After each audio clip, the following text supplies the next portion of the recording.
శ్రీ గురుభ్యో నమః. అందరికీ నమస్కారం. గత వీడియోల్లో తూర్పు గురించి, ఆగ్నేయం గురించి, దక్షిణం గురించి, ఏ విధంగా ఎత్తు ఉంటే, ఏ విధంగా పల్ల ఉంటే వాటి యొక్క ప్రయోజనాలు ఏంటో తెలుసుకున్నాము. అవి గనక మీరు చూడకపోతే ఆ వీడియోకి సంబంధించినటువంటి లింకు ఈ వీడియో డిస్క్రిప్షన్లో ఇవ్వడం జరిగింది. అవి కూడా చూసి దాని యొక్క సమాచారం కూడా మీరు తెలుసుకోండి. ఈ వీడియోలో స్థలం మొత్తానికి కానీ, గృహం మొత్తానికి కానీ నైరుతి భాగంలో గనక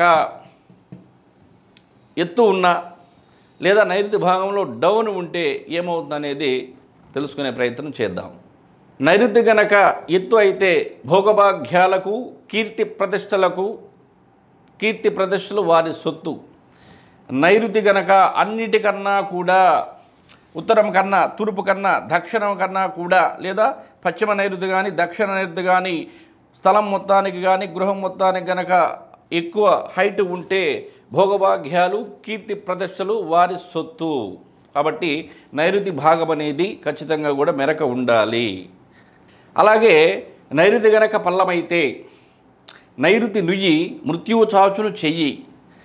అన్ని తూర్పు భాగానికి సంబంధించి లేదా ఉత్తర భాగానికి సంబంధించి కనుక నైరుతి వీటికన్నా కూడా తక్కువ ఫౌండేషన్ ఉంటే, డౌన్ ఉంటే నైరుతి నుయ్యి మృత్యువు చాచును చెయ్యి. అకాల మరణాలు రావడానికి, అకాల మరణాలు సంభవించడానికి ఛాన్సెస్ ఉన్నాయి.